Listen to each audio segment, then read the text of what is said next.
Shalom, salam sejahtera untuk kita semuanya. Selamat pagi bersama Allah di waktu fajar. Renungan pagi kita hari ini, Senin 19 September 2022 dengan judul Dia Menetapkan Langkahku. Ayat hafalan terdapat di dalam Mazmur 40 ayat yang ketiga. Ia mengangkat aku dari lubang kebinasaan, dari lumpur rawa. Ia menetapkan kakiku di atas bukit batu, menetapkan langkahku. Saudara-saudara yang dikasihi Tuhan, pagi ini kembali saya memberikan 3 poin penting yang mungkin menjadi bahan renungan kita hari ini.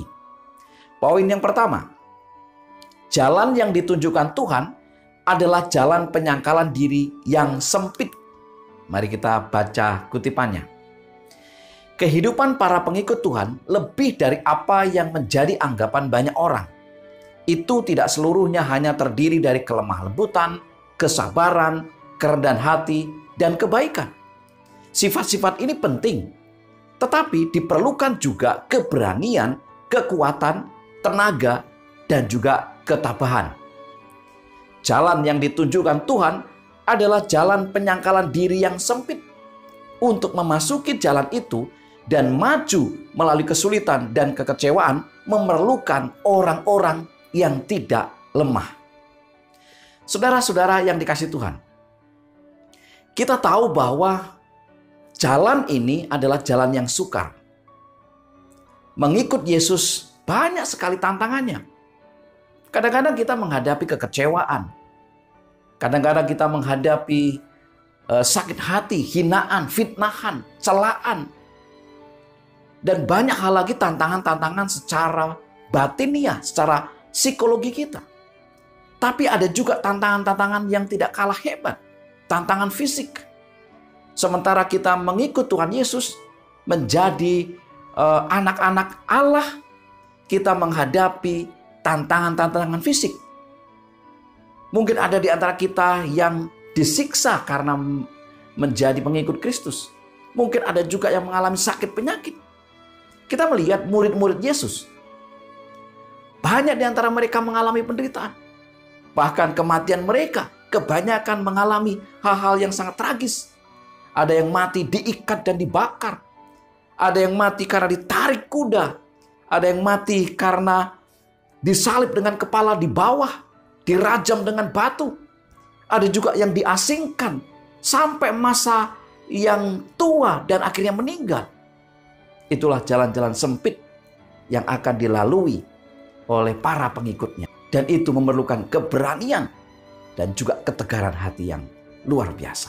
Poin yang kedua, mereka yang mau meraih sukses haruslah berani dan penuh pengharapan, bukan pasif, melainkan aktif. Sebagian yang melakukan pekerjaan sebagai utusan Tuhan adalah orang lemah, tidak berani, tidak bersemangat, dan mudah patah semangat. Mereka perlu didorong. Mereka memiliki ciri tabiat yang positif, yang memberi kemampuan untuk melakukan sesuatu, roh dan tenaga untuk mengobarkan semangat. Mereka yang mau meraih sukses haruslah berani dan penuh pengharapan. Mereka harus menumbuhkan bukan hanya sifat-sifat pasif, tetapi juga aktif. Saudara-saudara yang kasih Tuhan, ini menjadi salah satu faktor kunci untuk kita menjadi seorang pekerja-pekerja Tuhan. Untuk menjadi utusannya, kita harus aktif. Bagaimana caranya? Tentu secara alami kita adalah orang-orang yang lemah, orang-orang penuh dengan keterbatasan, penakut. Tetapi ketika kita berserah kepada Tuhan, Roh Kudus akan menuntun kita. Mintalah kuasa Roh Kudus itu. Supaya kita menjadi orang-orang yang aktif. Diberikan ide-ide, kemampuan-kemampuan untuk menjadi motivator. Orang-orang yang selalu mengobarkan semangat. Itulah tantangan terbesar daripada pengikut-pengikut Kristus. Poin yang ketiga. Tabiat yang harus dimiliki pengikut Kristus adalah moral yang kuat, integritas yang teguh, tidak dapat disuap atau ditakut-takuti. Sementara mereka harus memberikan jawaban yang lembut untuk meredakan kemarahan. Mereka harus mempunyai keberanian seorang pahlawan untuk menolak kejahatan. dengan keramahan yang menahan segala hal. Mereka memerlukan kekuatan tabiat yang menjadikan pengaruh mereka menjadi satu kuasa yang positif. Dalam tabiat yang benar dari para pengikut Tuhan, ada sesuatu yang tak dapat dikekang dan tak dapat dibentuk atau dikalahkan dengan keadaan-keadaan yang bersifat merugikan. Kita harus memiliki tulang punggung moral, suatu integritas yang tak dapat disanjung, disuap, atau ditakut-takuti.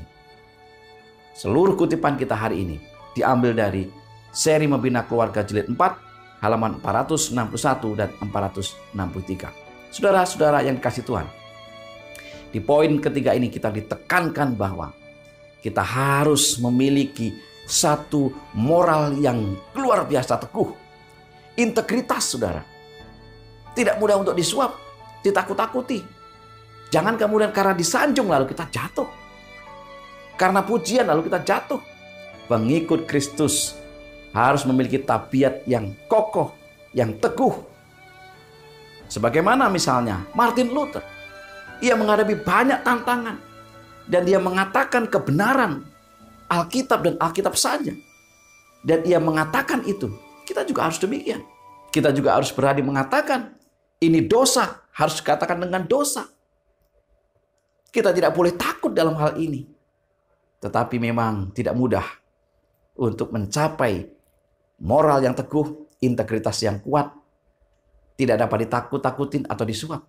Kita perlu kuasa Roh Kudus Tuhan. 3 poin utama kita hari ini adalah jalan yang ditunjukkan Tuhan adalah jalan penyangkalan diri yang sempit. Ini perlu pergumulan yang luar biasa.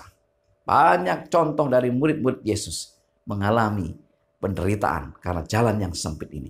Yang kedua, mereka yang mau meraih sukses haruslah berani dan penuh pengharapan. Bukan pasif, melainkan aktif. Yang ketiga, tabiat yang harus dimiliki pengikut Kristus adalah moral yang kuat, integritas yang teguh, tidak dapat disuap atau ditakut-takuti. Saudara sekalian, biarlah ini menjadi bagian kita. Mari kita masing-masing berdoa dengan sungguh-sungguh, meminta kuasa Roh Kudus Tuhan. Kita dimampukan menjadi pengikut-pengikut Kristus yang luar biasa. Karena Tuhan telah menetapkan jalan-jalan kita. Kita tunduk kepala dan berdoa. Terima kasih ya Tuhan untuk segala hikmat, karunia, terlebih Roh Kudus Tuhan yang senantiasa menuntun kami kepada kehidupan yang benar, yang tidak mudah ditakut-takuti, integritas yang luar biasa. Berkati kami semuanya, umat-umat Tuhan dimanapun mereka berada, biar sepanjang hari ini kami boleh menjalani dengan penuh sukacita. Dalam nama Yesus kami berdoa. Amin.